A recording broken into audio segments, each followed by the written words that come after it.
नमस्कार, साहित्य, कला और संस्कृति के समृद्ध मंच कस्तूरी की ओर से मैं आप सभी का हार्दिक अभिनंदन करता हूँ। कस्तूरी साहित्य, कला एवं संस्कृति का समृद्ध मंच है जिसे विभिन्न विश्वविद्यालयों के शोधार्थियों, प्रवक्ताओं एवं मीडिया बंधुओं द्वारा चलाया जा रहा है। कस्तूरी की स्थापना 23 मई 2020 को की गई थी। यह भारत सरकार द्वारा रजिस्टर्ड फाउंडेशन है। हमारी कुछ महत्वपूर्ण श्रृंखला हैं, किताबें बोलती हैं, 100 लेखक 100 रचना, फिल्में जो सहेजनी है, कथा कहो दिव्य राधिका, साक्षात्कार आमने सामने, एक कहानी यह भी, पंडित चंद्रभान दुबे स्मृति छात्रवृत्ति एवं व्याख्यान माला, जब कवि ने कहा, तथा कस्तूरी कला उत्सव। इसके अतिरिक्त संस्था द्वारा समय समय पर काव्य पाठ, आलेख एवं भाषण की प्रतियोगिता भी आयोजित की जाती है। कस्तूरी ने पिछले लगभग 4 वर्षों में 550 से अधिक कार्यक्रम आयोजित किए और 600 विद्वानों को आमंत्रित किया और उनकी ज्ञान तथा कला से लाभान्वित हुए। साहित्य के साथ ही हम शास्त्रीय गायन, लोक गायन, वादन, शास्त्रीय नृत्य जिसमें कथक और भरतनाट्यम तथा भारत के तीर्थ स्थलों पर जाकर वहां की कथा कहन के क्रम में अब तक कस्तूरी ने अयोध्या, काशी, चित्रकूट, उज्जैन, उत्तराखंड और हिमाचल के साहित्यिक और आध्यात्मिक रूपों को हमारे समक्ष प्रस्तुत किया है। हमारे सभी कार्यक्रमों को श्रोताओं के बीच पसंद तो किया ही जा रहा है, साथ ही समाज का सहयोग भी प्राप्त हो रहा है। हमारा लक्ष्य सुंदर मन के लोगों की एक कड़ी बनाना है जो बहुत मन देकर साहित्य और कला के प्रति संस्कृति कला, साहित्य और संस्कृति से प्रेम करें। उम्मीद है कि हम सफल होंगे। पूरे वर्ष ढेर सारे बौद्धिक कार्यक्रमों के माध्यम से हम समाज को समृद्ध करने और विद्वानों के साथ मिलकर एक सुंदर दुनिया बनाने में प्रयासरत हैं। बीते वर्ष अभ्युदय अंतर्राष्ट्रीय संस्था द्वारा हिंदी भवन नई दिल्ली में कस्तूरी को सम्मानित किया गया है और कस्तूरी को अमलताज धरोहर सम्मान 2022 से भी सम्मानित किया गया है। आज हम अपनी महत्वपूर्ण श्रृंखला किताबें बोलती हैं 100 लेखक 100 रचना में शामिल कर रहे हैं डॉक्टर सुप्रिया पाठक की लिखी हुई किताब मीराबेन गांधी की सहयात्री। महात्मा गांधी के आह्वान पर अहिंसक स्वतंत्रता आंदोलन में भागीदारी करने के लिए केवल भारतीय महिलाएं ही नहीं, कई विदेशों से भी आई महिलाओं ने उनका शिष्यत्व ग्रहण कर इस महायज्ञ में अपनी महती भूमिका निभाई थी। उन महान महिलाओं में ही एक थी मीराबेन। उनका वास्तविक नाम मैडलिन स्लेड था, जिनके बारे में हमें इतिहास के पन्नों में छुटपुट जानकारी मिलती है। परंतु उनके जीवन और योगदान पर जितने संवेदनशील और गंभीर रूप से विचार होना चाहिए, वह नहीं हुआ। उसकी कमी अखरती है। सुप्रिया पाठक की यह पुस्तक उस कमी को पूरा करने का एक सराहनीय प्रयास है और आज हम उसी पुस्तक पर बात करेंगे। हमारे साथ इस पुस्तक पर बात करने के लिए हिंदी साहित्य जगत के 2 महत्वपूर्ण विद्वान शामिल हैं। मैं बहुत-बहुत स्वागत कर रहा हूँ प्रोफ़ेसर गिरीश्वर मिश्र जी का। कस्तूरी मंच पर आपका बहुत-बहुत स्वागत है। और हमारे समय की महत्वपूर्ण कवि, आलोचक और कथाकार प्रोफ़ेसर अनामिका जुड़ी हैं। बहुत-बहुत स्वागत है अनामिका जी आपका कस्तूरी मंच पर। आपने इस पुस्तक पर बात रखने के लिए अपना महत्वपूर्ण समय दिया।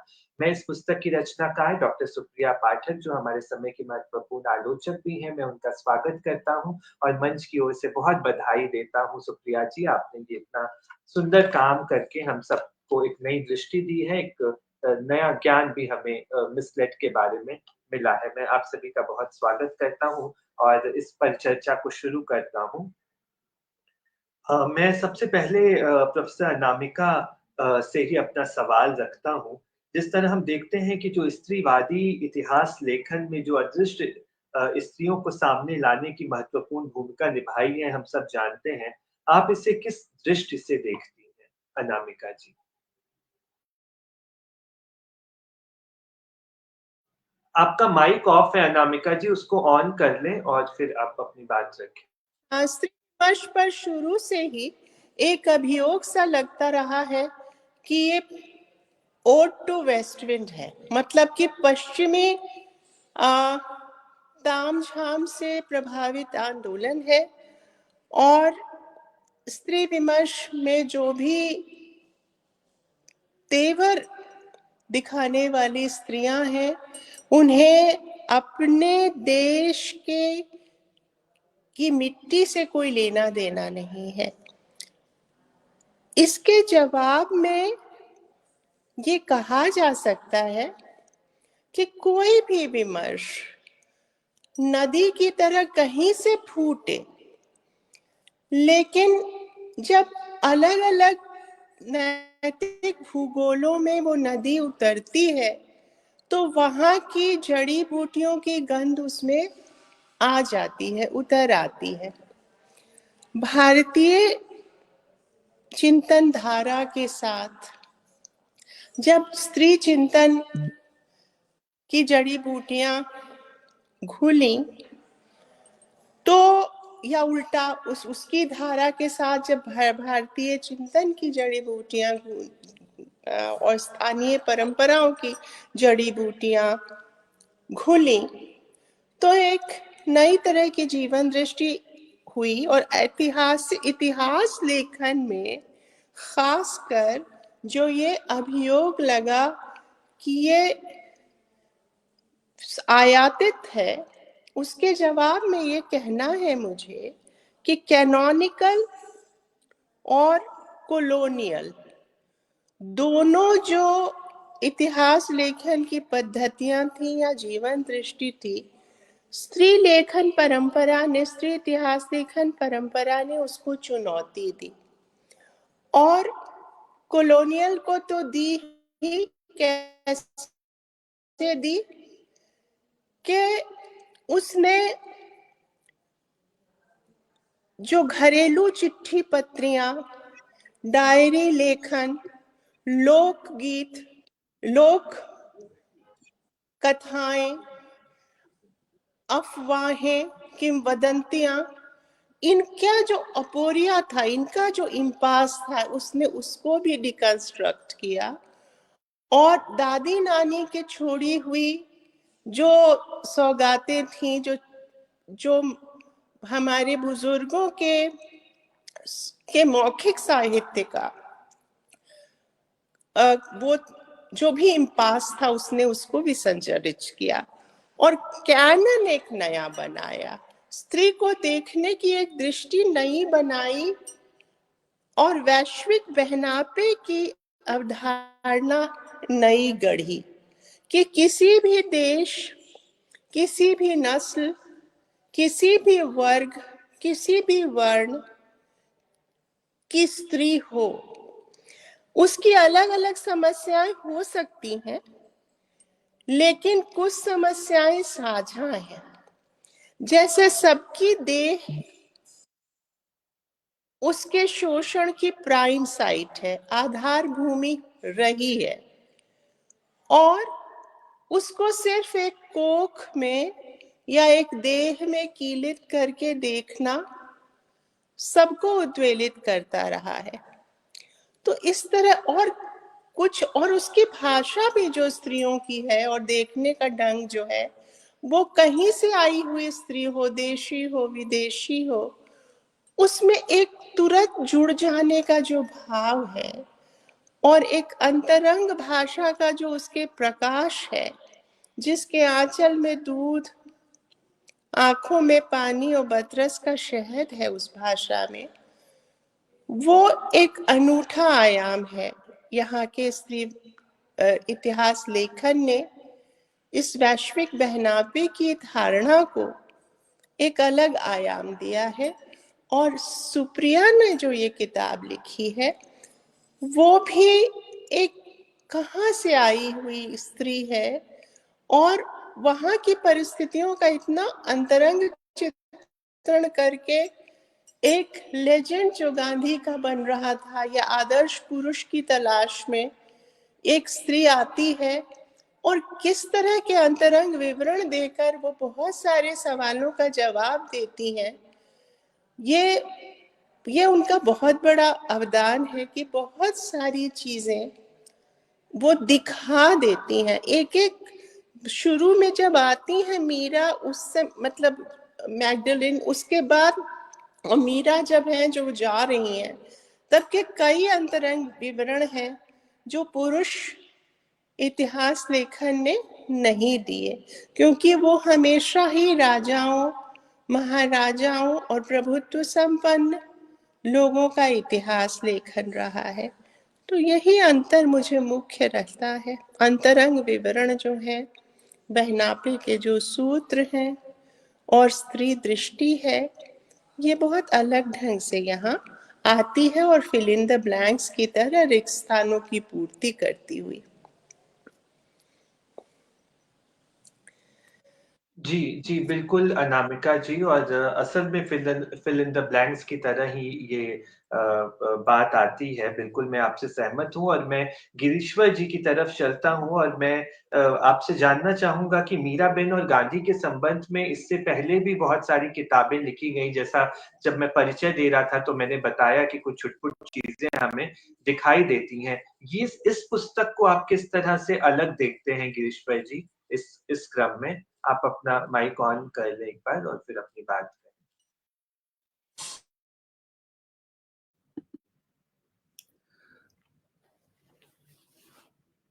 इस पुस्तक को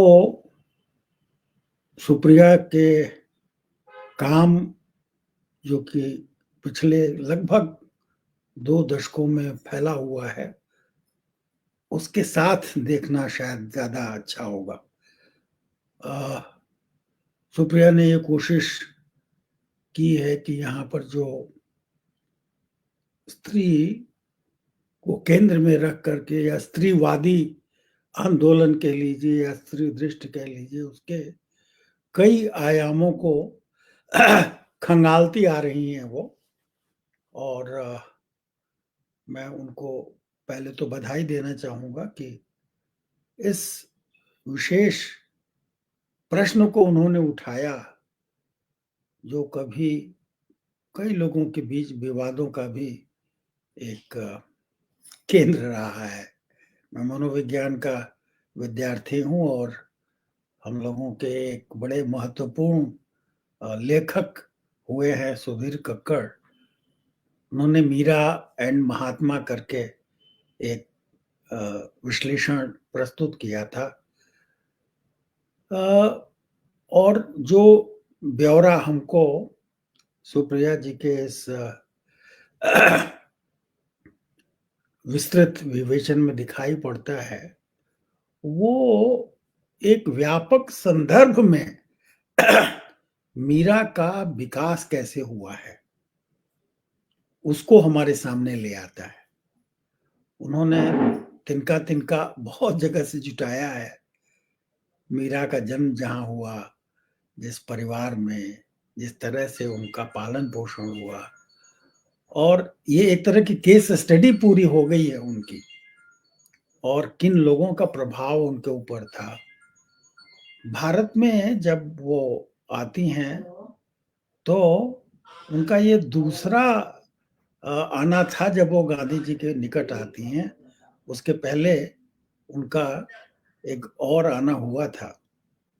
और मेरा ख्याल है कि यह भी उल्लेखनीय है कि गांधी और मीरा के बीच में एक और व्यक्ति है जिसका नाम है रोमियो रोला, जो एक तरह से मीडिएट करते हैं। जो आकर्षण शुरू हुआ वो रोमियो रोला के माध्यम से हुआ, और रोमियो रोला तक पहुंचना भी मीरा के लिए एक अपने आप में बड़ा बहुत ही महत्वपूर्ण कदम था उनके जीवन में।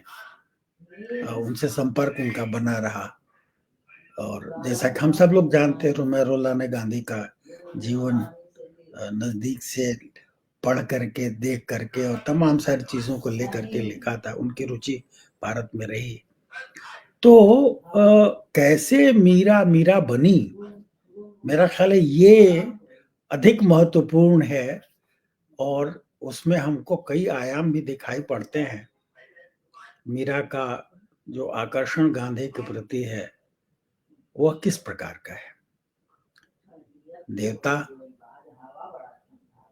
एक ईश्वर, एक परिपूर्ण व्यक्ति जिसकी छाया में रह करके वो बहुत कुछ सीखती हैं। उनका पूरा व्यक्तित्व ही बदल जाता है, केवल ऊपर से नहीं, अंदर से भी।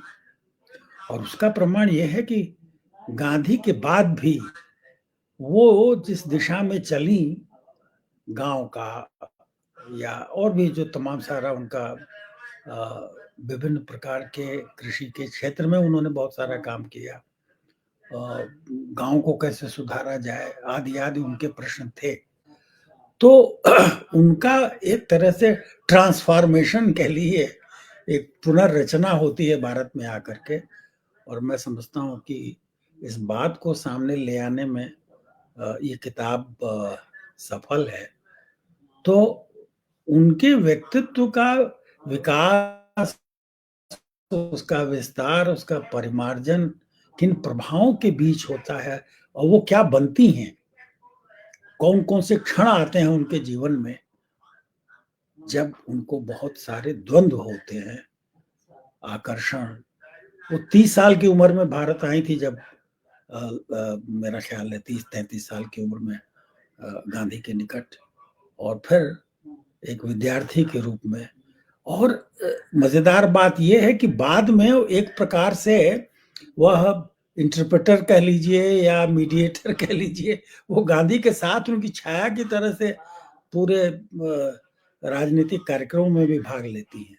तो मैं समझता हूँ कि इन सारी बातों को रख करके ऐसा पूरा विवरण एक जगह मैंने पहली बार देखा है। मैं तो इसे मीरा के निर्माण की कथा है ये पूरी की पूरी। और इस काम के लिए मैं फिर एक बार बधाई देता हूँ। कुछ चीजें हैं जिन पर और विस्तार में इसमें आना चाहिए था। शायद पुस्तक की भी सीमा होती है, समय की भी सीमा होती है। फिलहाल मैं यहीं अपनी बात खत्म करूंगा, फिर आगे बात करेंगे। धन्यवाद। जी जी गिरीश्वर जी, मैं अभी फिर इस अपने कुछ सवालों के साथ आपके पास वापस लौटूंगा इस किताब के संदर्भ में।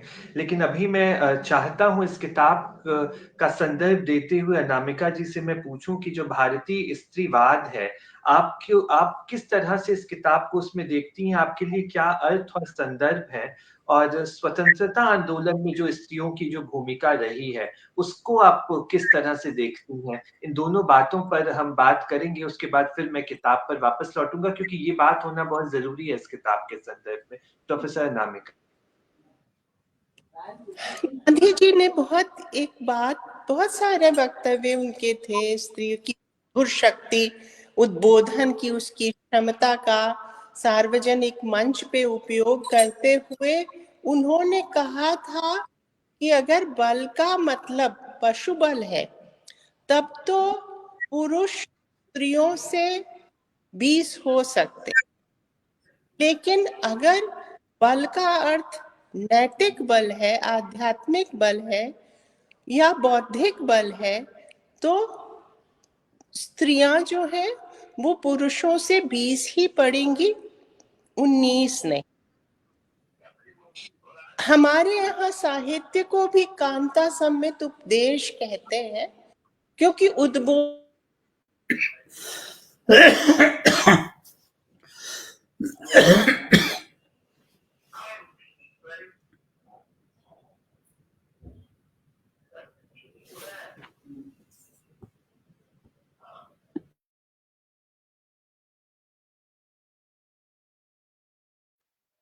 अनामिका जी का नेटवर्क मुझे लग रहा है कि चला गया। अनामिका जी, आप सुन पा रही हैं हमें?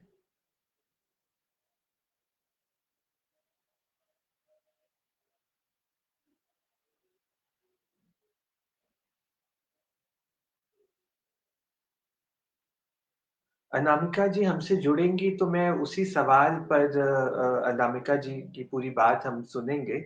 लेकिन असल में मैं गिरीश्वर जी से जो मैं पूछना चाह रहा था इस किताब के संदर्भ में, कि हमने विनोबा जी की भी स्त्री दृष्टि को देखा है, समझा है, और फिर गांधी की भी।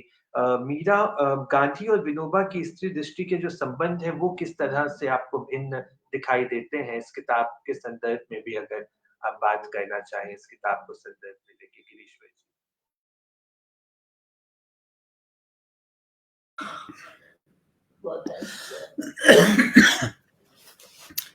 अगर मीरा की छवि को आप देखें और उनकी भूमिकाओं को देखें तो मुझे ऐसा लगता है कि उसमें निरंतर विकास इस अर्थ में हो रहा है कि छोटे छोटे काम जो आश्रम में उन्होंने उठाए, जो कहीं से भी बुद्धि का या विचार का नहीं बल्कि शुद्ध शारीरिक श्रम जिसमें लगता था, ऐसे कामों से लेकर के उन्होंने काम शुरू किया।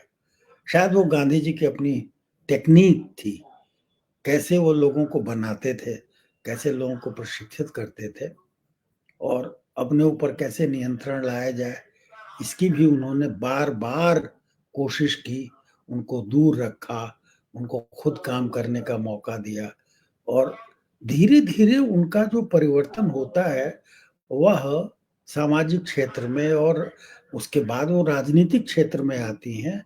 मैं ये कहना चाहूँगा कि वो भारत में और फिर इंग्लैंड में भी वो भिन्न-भिन्न नेताओं से मिलती हैं। चर्चिल से भी उनकी मुलाकात होती है।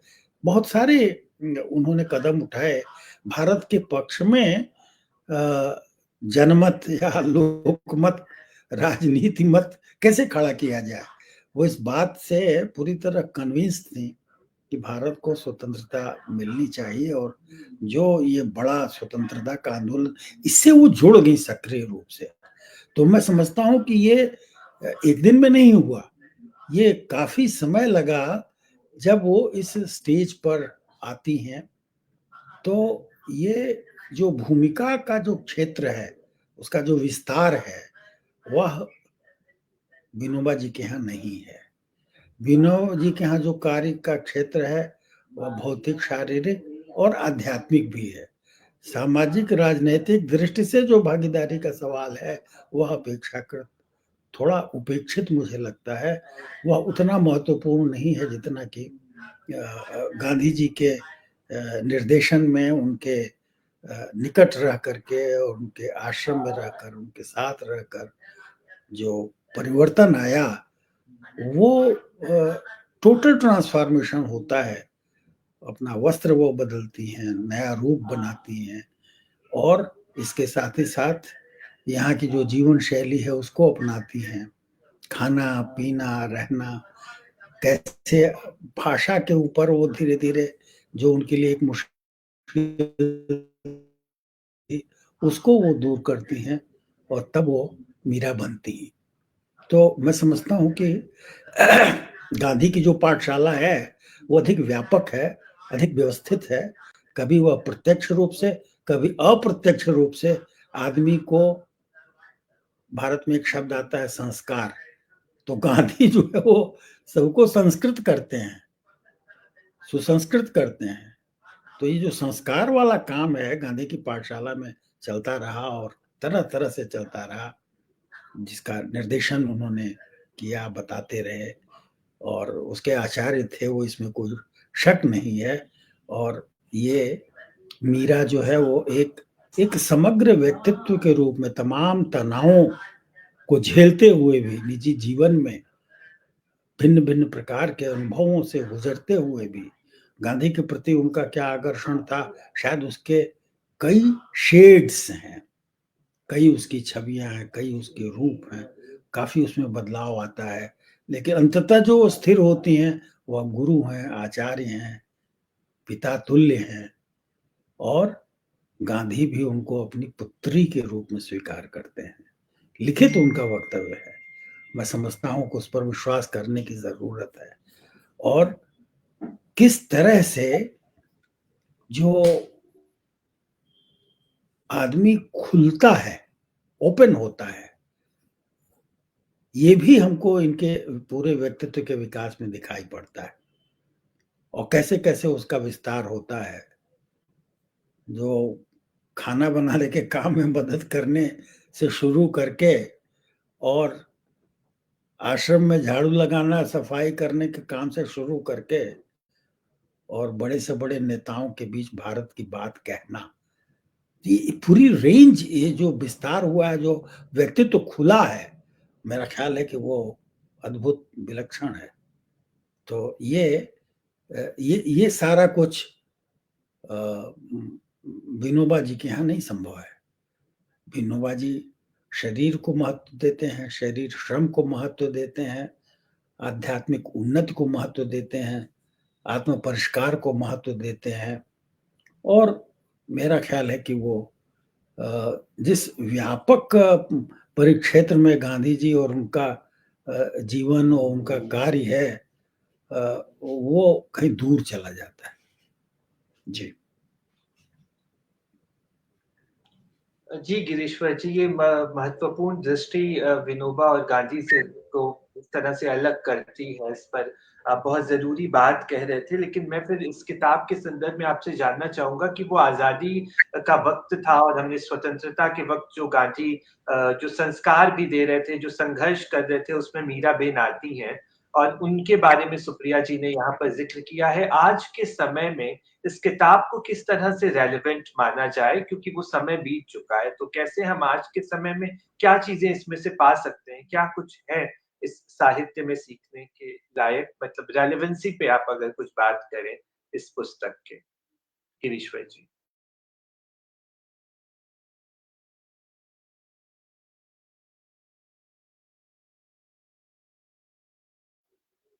गिरीश्वर जी, आप मुझे सुन पा रहे हैं?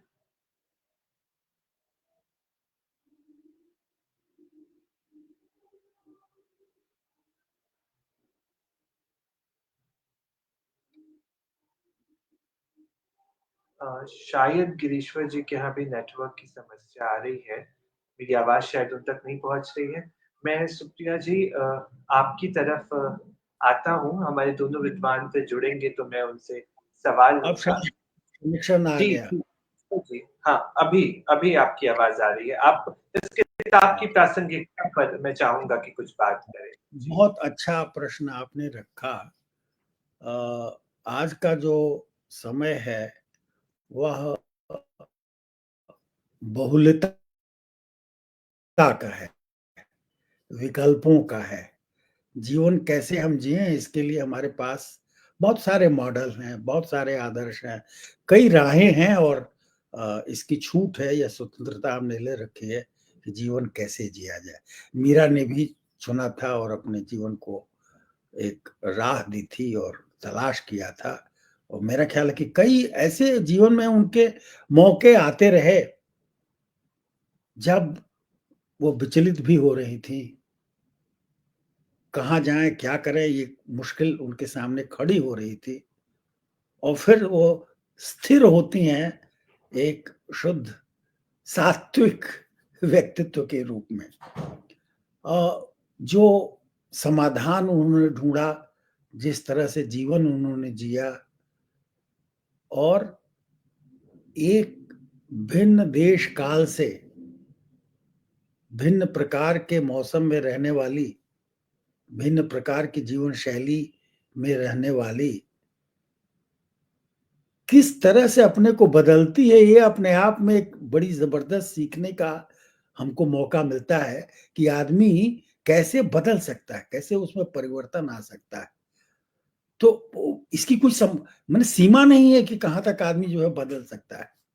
आचरण में, व्यवहार में, जीवन मूल्यों में, कहाँ पर वह अपने आप को समर्पित करता है, वो लक्ष्य भी उसके बदल सकते हैं। तो मनुष्य के स्वभाव में एक जो सुनम्यता है, जो प्लास्टिसिटी है, मेरा ख्याल है उसका ये एक अद्भुत उदाहरण हमारे सामने है और मनुष्य की जो संभावनाएँ हैं, वो किस प्रकार की हो सकती हैं, ये भी हमें दिखाई पड़ता है। किस-किस तरह की परिस्थितियाँ आती हैं, बाद में चल कर के वो काफ़ी तकलीफ में भी वो रहीं। बाद में चल कर के उनको कई मुश्किलों का सामना करना पड़ा। जैसा कि इस पुस्तक में विवरण दिया हुआ है। आर्थिक दृष्टि से वो बहुत खराब स्थिति में पहुँच गईं जब लौट कर के जब वो जाती हैं, तो तमाम सारी परिस्थितियाँ उनके सामने आती हैं। फिर परिवर्तन होता है।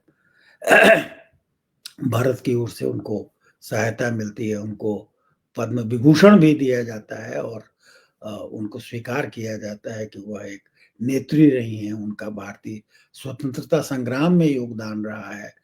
तो मैं समझता हूँ एक ऐसे चरित्र के रूप में, एक ऐसी बायोग्राफी है ये, जो हमको यह दिखाती है कि मनुष्य अपने अंदर की जो शक्ति है उसको अगर रियलाइज़ करे, उसको अनुभव करे, अगर उसको बदलना है, यह निश्चय उसने किया है, तो मेरा ख्याल है कि उसके लिए कोई सीमा नहीं है कि वह कहाँ पहुँच सकता है, किस तरह का परिवर्तन आ सकता है।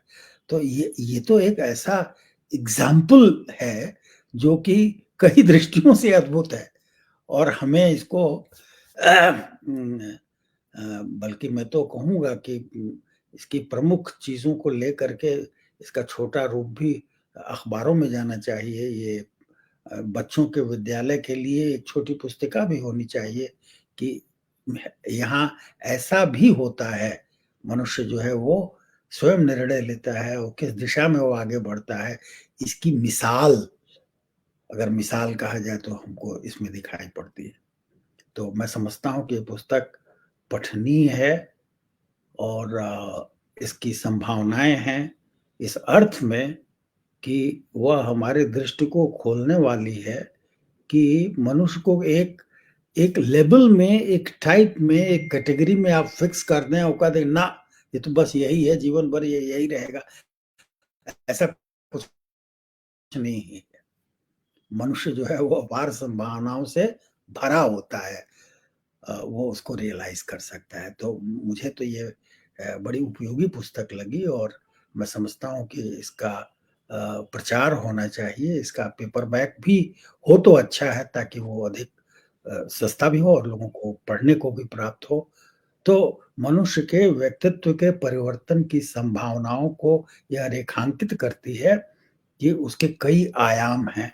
मैं समझता हूँ ये इसकी एक महत्वपूर्ण उपलब्धि है इस पुस्तक की, इस बात को प्रकट करने में सुप्रिया जी काफ़ी हद तक सफल रहीं। चलिए जी, अनामिका जी आप। जी, गिरीश्वर जी, और बिल्कुल अनामिक बिल्कुल सुप्रिया जी इस पुस्तक में जो बात कहना चाहती थी, बहुत हद तक उन्होंने बहुत सारी बातें, और आपने सीमा की बात आप कह रहे थे। सही बात है, पुस्तक की एक सीमा होती है, लेकिन बहुत सारी बातें इस पुस्तक में आई हैं, और ये बच्चों के कोर्स में, स्कूल के कोर्स में 9वीं से 12वीं तक का जो पाठ्यक्रम है, उसमें ज़रूर ऐसे जी, चरित्रों को पढ़ाया जाना चाहिए। इसमें आप सहमति रखता हूँ। मैं अनामिका जी के पास लौटता हूँ। हम आपको सुन रहे थे, बहुत महत्वपूर्ण सवाल पर आप बोल रही थी, जो स्वतंत्रता आंदोलन में स्त्रियों की भूमिका है और भारतीय स्त्रीवाद में आपके लिए क्या अर्थ संदर्भ है, मैंने आपसे पूछा था। और मैं आपसे दोबारा ये बात कहते हुए आपको अपनी बात रखने के लिए आमंत्रित करता हूँ, अनामिका क्या जी। सुनाई नहीं दिया? जो मैंने कहा वो सुनाई नहीं दिया था? आपकी आवाज़ नेटवर्क की वजह से चली गई थी, तो हम आप इस उत्तर को नहीं सुन पाए हैं, तो मैं चाहता हूँ अच्छा, कि आप वो बात। बिल्कुल ही नहीं सुनाई दिया। अच्छा, जी, जी। जी, आपकी बात नहीं सुनाई दी और हम गिरीश्वर जी से फिर बात कर रहे थे। तो इस संदर्भ में हाँ, आप कुछ ज़रूर हमारे दर्शकों के लिए ये कहें। मैं कह रही थी कि गांधी जी को स्त्रियों के उद्बोधन शक्ति पे बहुत भरोसा था, और उन्होंने ये कहा था कि अगर बल का अर्थ पशु बल है, तब तो पुरुष स्त्रियों से श्रेष्ठ है, लेकिन अगर उसका अर्थ आत्मबल और नैतिक बल है, तो स्त्रियां उनसे 20 ही पड़ेंगी। और इसीलिए स्त्रियों की इस उद्बोधन क्षमता या कांता सम्मित उपदेश देने की क्षमता या आत्मा पर शासन करने की क्षमता का राजनीतिक उपयोग बहुत सोच समझ के गांधी जी ने किया था। गांधी जी भी लगातार तिल तिल करके एक महामानव बने थे, तो जीवन संदर्भ उनके कुछ प्रयोगों पर, जैसे वो अनुसंधान का युग था, और प्रयोग शब्द ही साइंस से, विज्ञान से आता है। उन्होंने सत्य के प्रयोग से अपनी जीवनी लिखी है, अपनी आत्मकथा लिखी है, और स्त्रियों को लेके जो वो तरह तरह के प्रयोग कर रहे थे, वो योग से निर्दिष्ट थे। मैं ये कह रही थी कि मीरा का नाम जिस तरह से उनके साथ जोड़ा जाता है, या ब्रह्मचर्य को लेके जो प्रयोग उन्होंने किए, वो योग के सूत्र से पर आधारित है कि मूलाधार से सहस्रार तक जब ऊर्जा जाती है, उससे और वो नियोजित कर ली जाती है, तो आत्मबल उससे फूटता है। उस आत्मबल के कारण ही किसी भी तरह के मनोवैज्ञानिक युद्ध में मनुष्य अपनी दृढ़ता दिखा सकता है। तो सोचिए वो कितना विश्वास जनरेट कर सकते थे स्त्रियों में, क्योंकि उनकी जीवन दृष्टि स्त्री दृष्टि से चालित थी कि वो स्त्रियां, लड़कियां उनके प्रयोग में भी विश्वास करके उनके साथ गईं। और चूंकि हिंसा के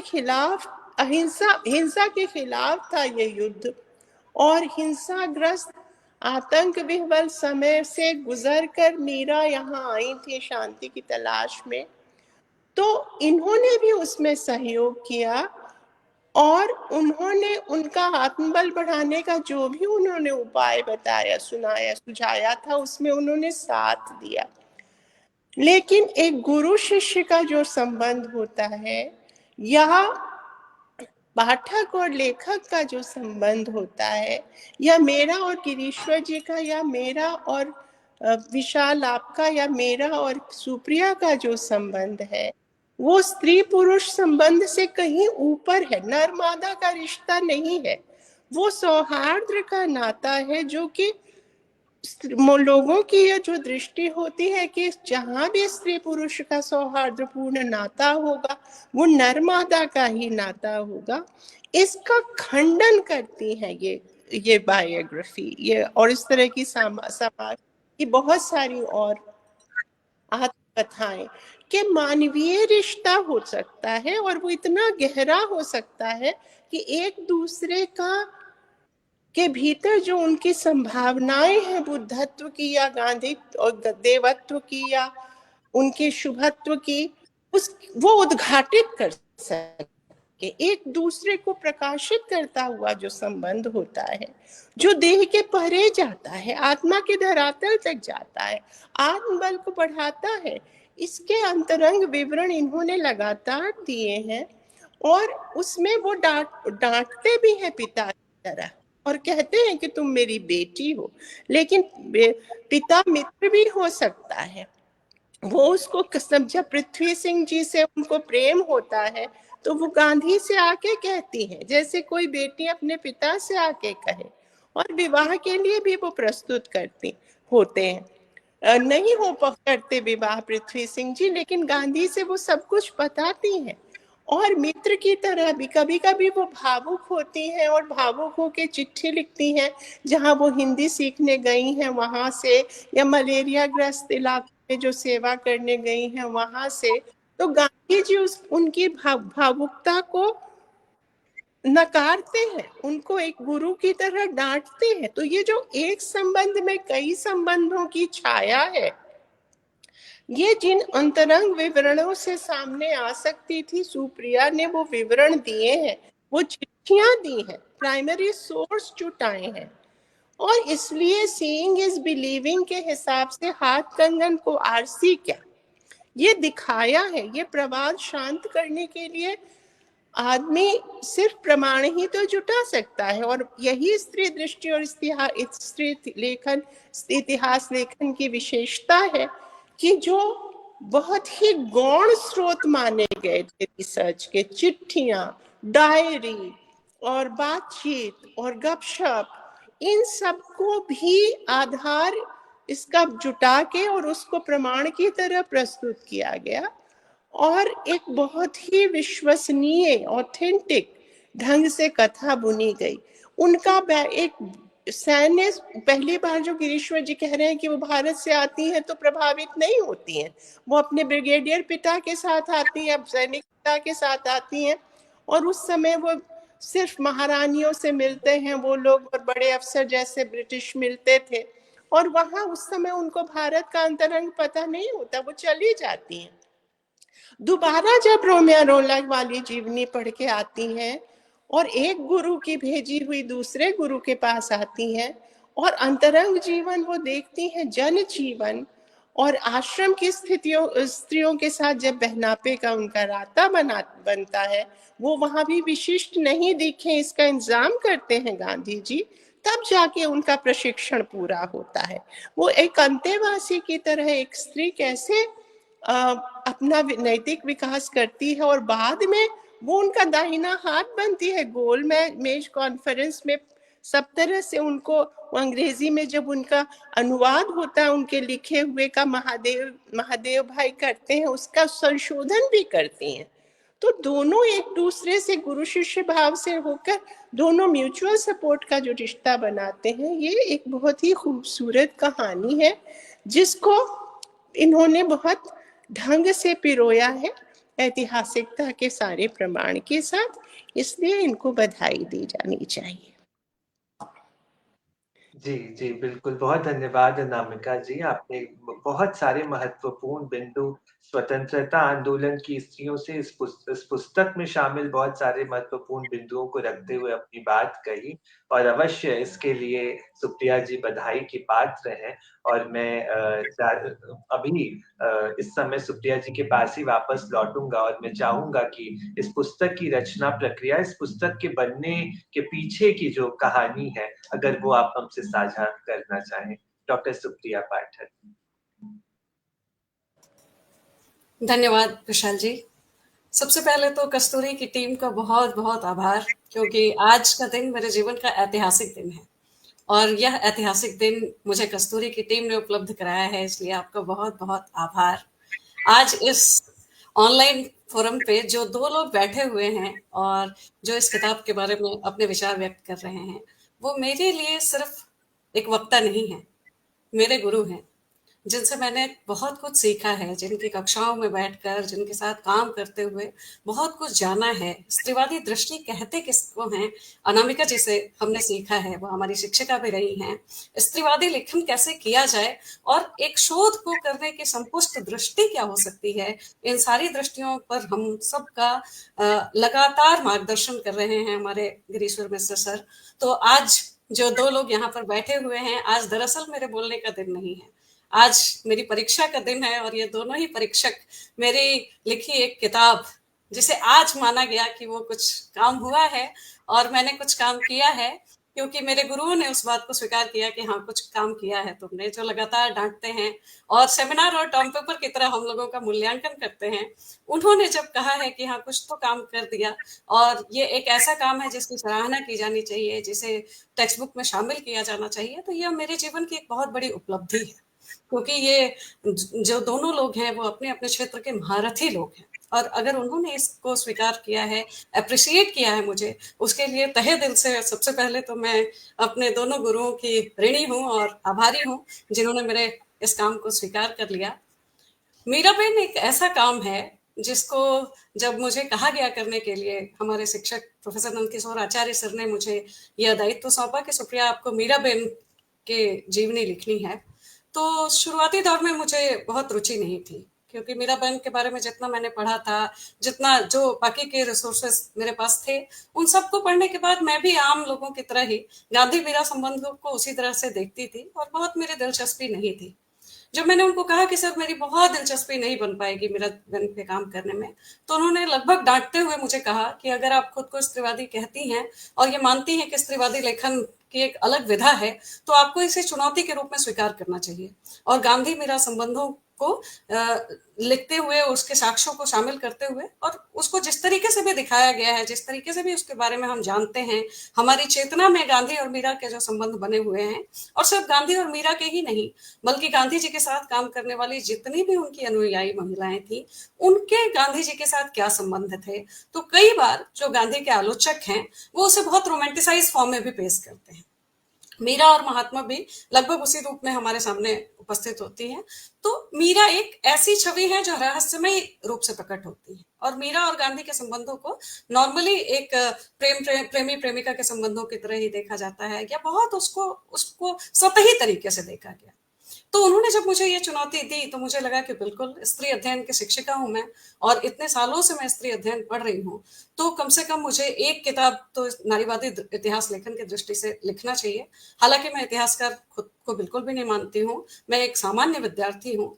तो मैंने फिर मीरा पर लिखी गई जितनी भी सामग्री थी, जिसमें मीरा की खुद की आत्मकथा, द पिलग्रिमेज स्पिरिट, और उसके अलावा जो रामचंद्र गुहा जी ने काम किया था, वेबर एक बड़े इतिहासकार हैं, उन्होंने जो किताब लिखी मीरा पर, उन सारी किताबों को खंगाला। जितनी चिट्ठियां, त्रिदीप सुरूद जी ने उनकी चिट्ठियों का संपादन किया है, मीरा और महात्मा गांधी की चिट्ठियों का, तो उन सारी किताबों को खंगाला मैंने, और मैंने इसे इस रूप में एक टास्क के रूप में लिया कि मुझे मीरा के बारे में तो बात करनी ही है, मीरा का जीवन तो लिखना ही है, लेकिन मीरा के जीवन का अपना महत्व क्या था, मीरा क्या थी, गांधी के साथ, गांधी के पहले और गांधी के बाद। ये 3 चरण हैं मीरा के जीवन के।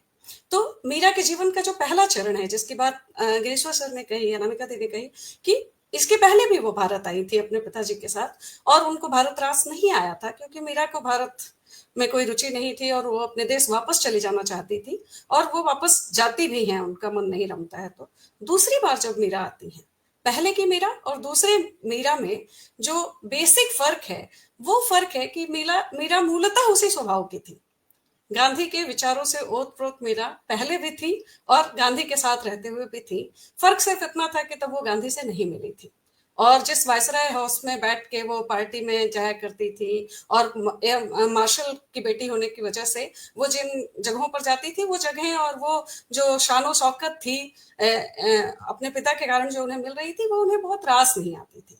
तो वो जिस तरह की एकांत प्रिय महिला थी, जिस तरह का उनका पूरा व्यक्तित्व था, उस व्यक्तित्व के साथ उसका वो राजपाट उन्हें रास नहीं आ रहा था। तो अंततः वो अपनी माँ के साथ वापस चली जाती हैं, और जब वो फिर गांधी के बाद आती हैं, उनके साथ जब पत्र व्यवहार होता है और उनके प्रभाव में जब मीरा आती है भारत, तब जितना समय उन्होंने गांधी जी के साथ बिताया और जितना समय उन्होंने गांधी जी के बिना बिताया, वो बहुत इंपॉर्टेंट है।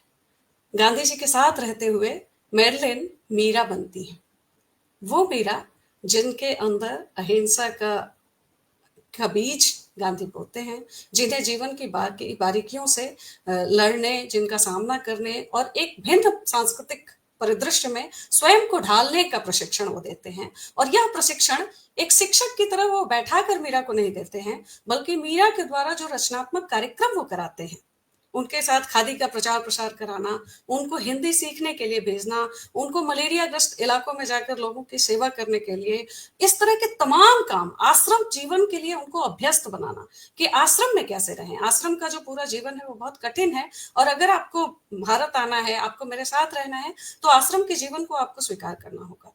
और मीरा इस चुनौती को लेती हैं, गांधी के साथ वो रहती हैं, और गांधी के साथ सिर्फ रहती ही नहीं है, धीरे धीरे वो गांधी के प्रभाव में भारत को जितना जानती हैं, जितना समझती हैं, एक दौर ऐसा आता है जब गांधी के साथ रहती हुई मीरा अपनी एक राजनीतिक इमेज क्रिएट करती है। मीरा सिर्फ गांधी की नहीं है, मीरा इंग्लैंड की भी है, और इंग्लैंड और भारत के बीच गांधी और मीरा है। मैंने कोशिश की है कि गांधी और मीरा एक साथ एक राजनीतिक व्यक्तित्व के रूप में, एक व्यक्तित्व जो गांधी के महात्मा का व्यक्तित्व है, एक व्यक्तित्व जो गांधी के बापू का व्यक्तित्व है, एक व्यक्तित्व जो मीरा और महात्मा के बीच के संबंधों का व्यक्तित्व है, और एक व्यक्तित्व जो मीरा का अपना स्वायत्त व्यक्तित्व है कि वो भारत के बारे में क्या सोचती है, वो भारत क्यों आई है। क्या सिर्फ इसलिए क्योंकि उनका आकर्षण गांधी के प्रति है? यह प्राथमिक चरण में दिखता है हमको कि वो गांधी के प्रति आकर्षित होती हैं, और इसके कारण वो आती हैं, गांधी के साथ रहती हैं। लेकिन वही रोमियो रोला जिन्होंने गांधी के पास भेजा था उनको, उसी रोमियो रोला को फिर वो चिट्ठी लिखती हैं, और उस चिट्ठी में इस बात का जिक्र करती हैं जो इसको इस किताब में मैंने कोट भी किया है कि कई बार मैं ये महसूस करती हूँ कि मेरा खुद का व्यक्तित्व जो है वो खत्म हो रहा है, मैं एक जाल में हूं, मैं अपने आप को जकड़ा हुआ महसूस करती हूँ और मैं उससे मुक्त होना चाहती हूँ। तो ऐसा नहीं है कि गांधी और मीरा के संबंधों का सिर्फ एक शेड है, कई शेड्स हैं। बहुत प्यार है, कई बार बहुत नाराजगी है, कई बार गांधी मीरा के प्रति बहुत टूटन महसूस करती हैं, गांधी के प्रति विश्वासघात महसूस करती हैं। उनको लगता है कि गांधी सिर्फ उनके हैं, लेकिन जब वो भारत आती हैं तो उनको पता चलता है गांधी तो सबके उतने ही हैं जितने उनके हिस्से आए हैं।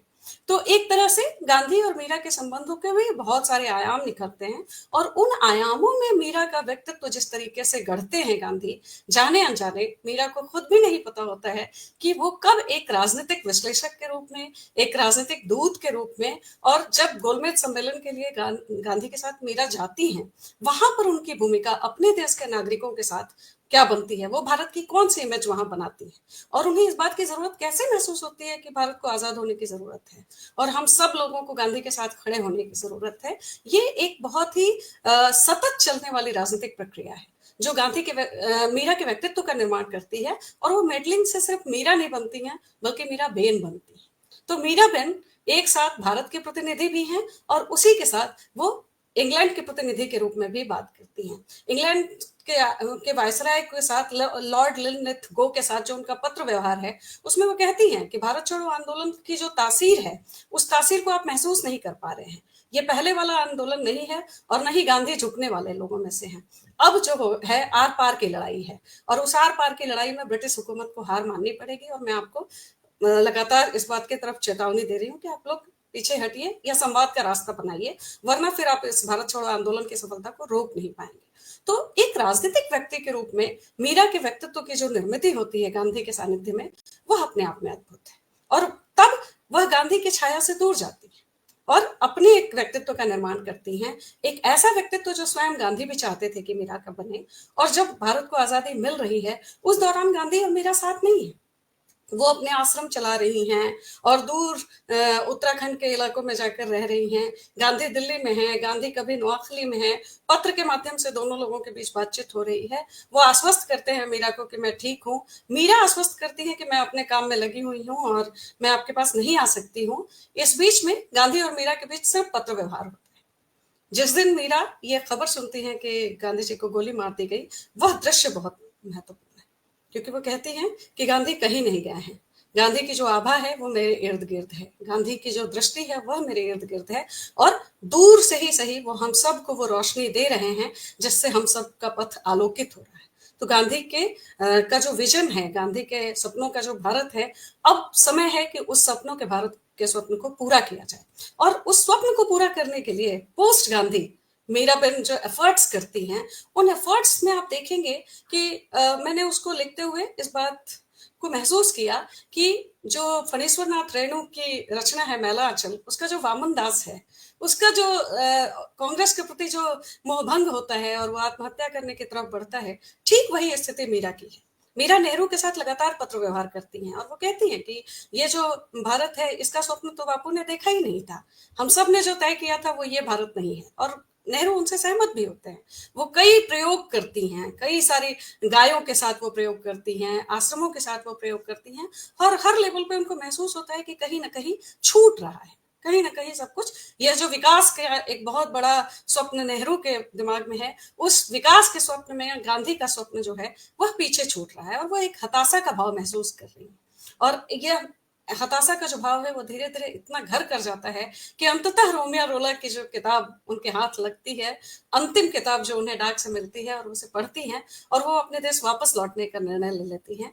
और जब वो वापस लौट रही थी और जब वो मुंबई के डेक पे सवार होती हैं, तो उस दृश्य को मैंने लिखते हुए लिखा है कि वह गांधी के वलय से धीरे धीरे बाहर जा रही थी। जो गांधी की परिधि थी, उस परिधि से मीरा बाहर जाती हैं, और जैसे जैसे वो बाहर जा रही थी, हिंदुस्तान भी पीछे छूट रहा था और गांधी भी पीछे छूट रहे थे, और मीरा अपने देश वापस चली जाती हैं, और वहां पर भी जाकर वो वही करती हैं जो गांधी हिंदुस्तान में करना चाहते थे, और वही करते करते अंततः उनका जीवन भी समाप्त होता है। तो मीरा एक इंडिपेंडेंट व्यक्तित्व है जिनको गांधी ने गढ़ा एक हद तक, लेकिन उस गढ़ने के बाद मीरा के खुद की जो अपनी राजनीतिक चेतना थी, खुद की जो अपनी अपब्रिंगिंग थी, उसने भी मीरा को गढ़ने में बहुत महत्वपूर्ण भूमिका निभाई। और मीरा सचमुच में एक ऐतिहासिक कैरेक्टर हैं जिनके बारे में जाना जाना चाहिए कि किसी भी स्त्री या किसी के पुरुष के बीच में सिर्फ दैहिक आकर्षण का ही संबंध नहीं होता है, बल्कि जिस लक्ष्य की तरफ हम जाना चाहते हैं, चाहे वह भारत की स्वतंत्रता का प्रश्न हो, मानवता की मुक्ति का प्रश्न हो, या गांधी के रचनात्मक कार्यक्रमों को अपने देश में ले जाकर उसे उसी तरह से चलाए रखने का लक्ष्य हो, उन सारे लक्ष्यों के साथ गांधी और मीरा जुड़े हुए हैं। एक बहुत बड़ा बृहत्तर लक्ष्य है जिसके साथ वो दोनों जुड़ते हैं, और उन दोनों के जुड़ने के क्रम में कस्तूरबा भी आती हैं, सरोजिनी नायडू भी आती हैं, प्यारेलाल भी आते हैं, और सबकी अपनी अपनी भूमिका है उन संबंधों को गढ़ने में। सबसे महत्वपूर्ण कि मीरा इस देश की नहीं होते हुए भी वर्धा में सेवाग्राम आश्रम बनाती है, और ठीक उसी तरह बनाती हैं जैसा कि गांधी चाहते हैं, बावजूद इसके कि गांधी मीरा को उस आश्रम में रहने की इजाजत नहीं देते हैं। लेकिन मीरा उस आश्रम की संकल्पना करती हैं कि वो किस तरह के आश्रम, किस तरह के खादी, किस तरह के जीवन शैली को अपनाना चाहते हैं और उसी जीवन शैली को, उसी स्वप्न को वो पूरी ज़िंदगी जीती हैं।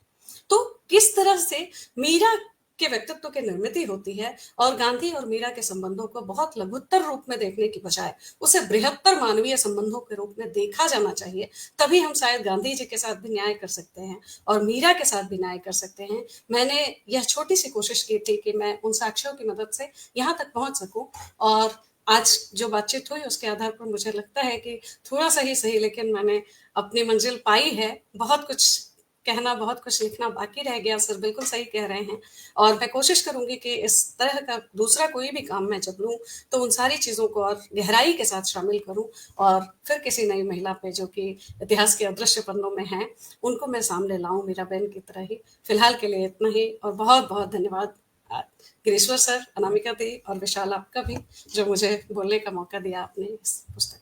जी जी, बहुत ये जो सुंदर प्रयास था उसका परिणाम बहुत सुंदर हुआ है सुप्रिया जी।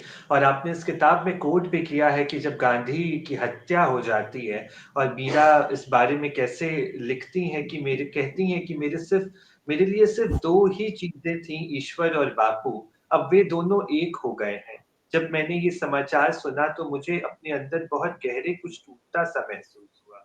मेरी आत्मा जो इतने दिनों तक कैद थी उसमें बापू की आत्मा प्रवेश कर गई। उस क्षण से मेरे अंदर जीवन के प्रति एक नई दृष्टि विकसित हुई। हालांकि प्यारे बापू की सशरीर उपस्थिति हमारे बीच नहीं है, लेकिन उनकी आत्मा अब भी हम सबके साथ है। इस तरह से की मार्मिक बात मीरा कहती है बापू के ना रहने पे और ये बताता है कि किस तरह का शिष्यत्व उन्होंने ग्रहण किया था और इस तरह की बहुत सारी बातें वो पत्राचार में जिस तरह से इतनी मार्मिक हो जाती है, आपकी भाषा भी वहाँ मीरा तो है ही।